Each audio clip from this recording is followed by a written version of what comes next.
In recent years, social media has turned into the perfect stage for self-proclaimed financial gurus to appear.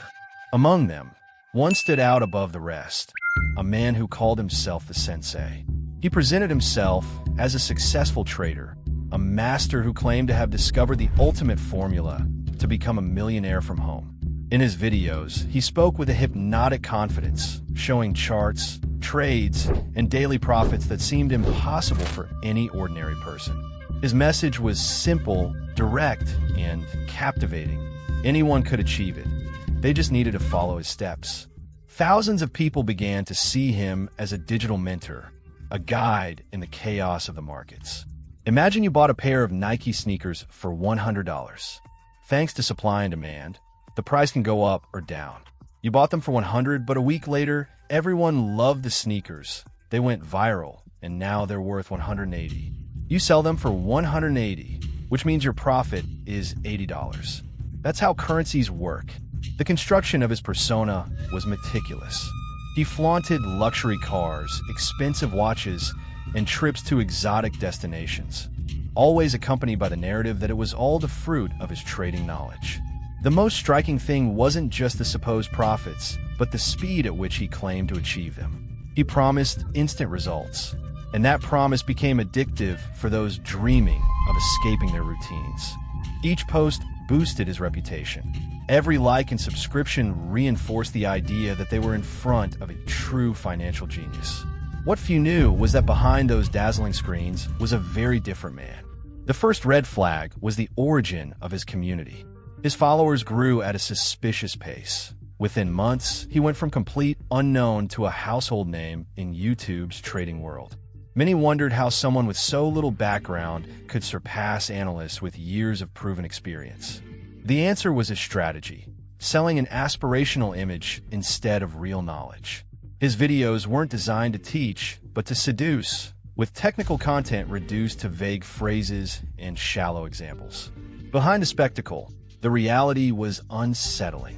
His so-called live trades were actually screenshots, edited clips, or charts manipulated with basic software. Several times, he was caught recycling the same trading screens, presenting them as different results on different days. Most of his followers overlooked these details because they trusted him blindly.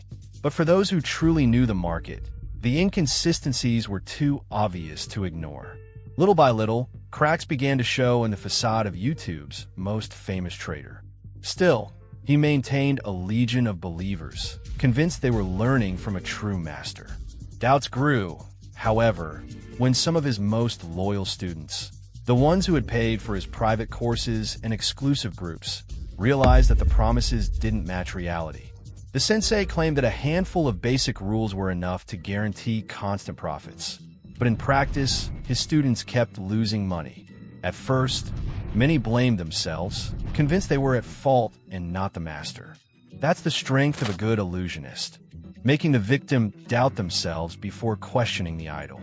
Meanwhile, he kept uploading videos full of fabricated victories, edited charts, and staged luxuries to maintain the myth. Experienced traders began speaking out in specialized forums, pointing out that his strategies were so vague they were useless. They highlighted time discrepancies and technical errors in his live trades that could only be explained if they were faked.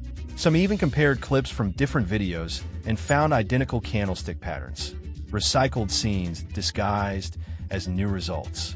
This evidence snowballed across the internet, day after day, proving that the sensei wasn't a trader, but an actor in his own performance.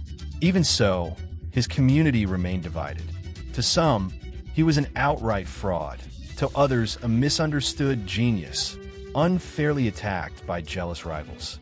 Contradictions in his personal story also began to raise suspicion.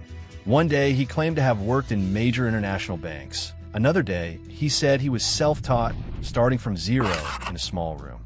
In a casual interview, he mentioned supposed Wall Street contacts, but could never provide proof.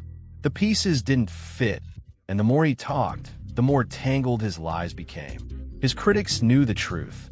A real trader doesn't need to embellish their past. Results speak for themselves. But in his case, the only solid thing was the carefully crafted success story built for the camera. The pressure mounted when testimonies surfaced from people who had lost significant amounts following his advice. Some said they invested their entire savings, trusting his promise to double their money in weeks. When the money vanished, his only response was that they hadn't followed his instructions to the letter. That answer fueled anger among those who felt scammed and attracted the attention of financial media. The first investigative articles soon appeared, pointing out irregularities in his methods and questioning the source of his fortune. From there, his digital empire on YouTube was no longer untouchable. Exposé videos multiplied.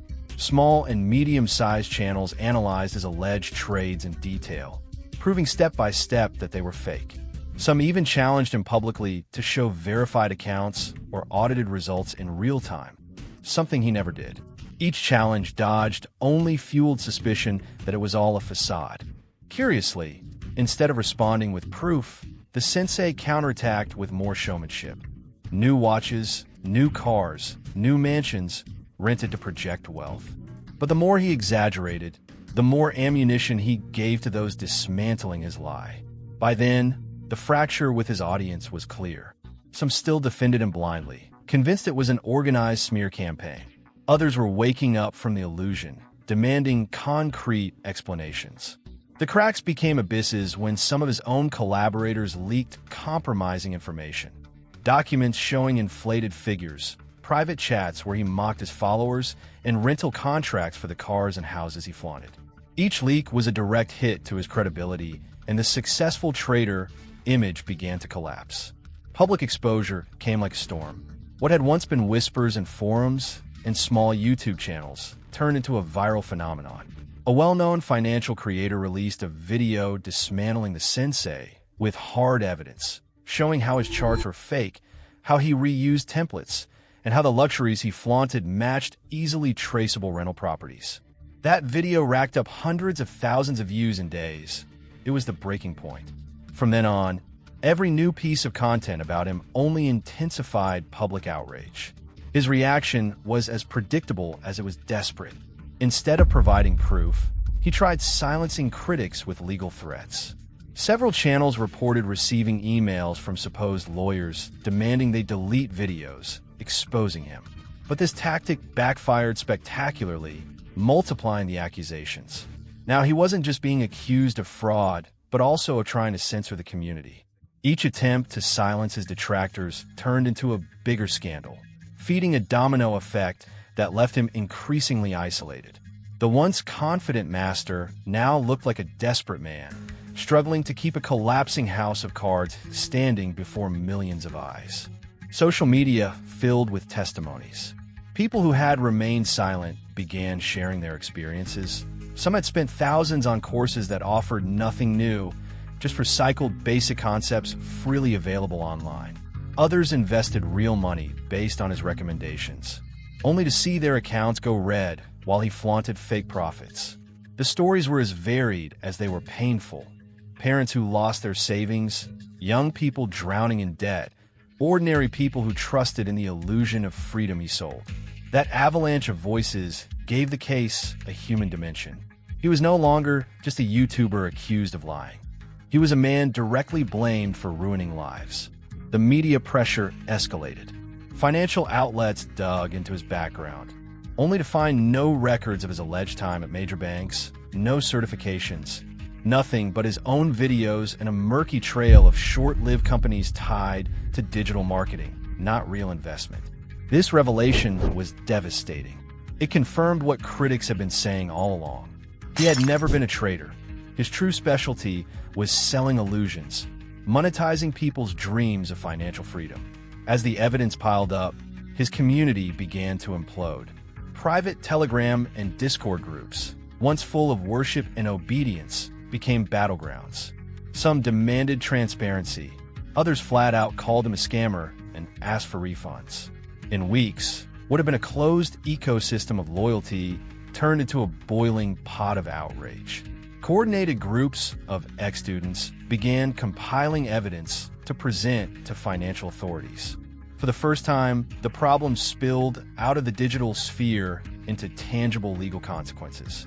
Cornered, the Sensei tried one last move. He released a video claiming it was all a misunderstanding, that critics were just envious competitors, and that his results were real. But instead of calming the storm, the video became more fuel for ridicule. His explanations were vague, with no data or proof. The community saw his nervousness, his contradictions, and the lack of transparency. The authoritative tone that once defined him had vanished. What remained was a man clinging to an ever more obvious lie. At that moment, even his last defenders began to abandon him. The myth of the successful trader shattered in real time. His downfall was inevitable. The Sensei's final collapse was as fast as it was spectacular. What had taken years to build crumbled in months. Regulators issued official warnings. In several Latin American countries, his name appeared on blacklists of suspected investment fraudsters. For someone whose credibility depended on market authority, this blow was lethal. It was no longer a rumor. It was official documents with seals and signatures branding him a scam. Meanwhile, the social consequences were brutal. His Telegram groups emptied overnight. Secondary channels went silent. His main videos filled with accusations. People posted screenshots of refund requests met with silence. Others exposed how his million-dollar accounts were demo accounts on free platforms with no real money. Each new leak was another stab at his already ruined reputation. What had once been admiration turned to open contempt. What had been fearful silence became a deafening chorus demanding justice. The legal front soon caught up. Groups of ex-students filed collective lawsuits, presenting contracts, receipts, and ads promising unrealistic profits. The scandal grew so big that mainstream outlets covered it, portraying him as the YouTube trader who deceived thousands. Suddenly, the Sensei wasn't just infamous in a niche. He became a public symbol of digital fraud. There was no turning back. In desperation, he vanished for weeks, deleting posts and shutting down secondary profiles. But the internet doesn't forget.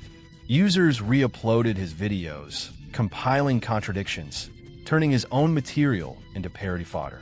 His exaggerated gestures, outrageous promises, and staged luxuries were now mocked by millions.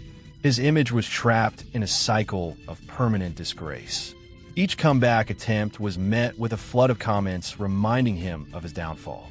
The same algorithm that had once lifted him to stardom now condemned him, pushing expose videos to the top.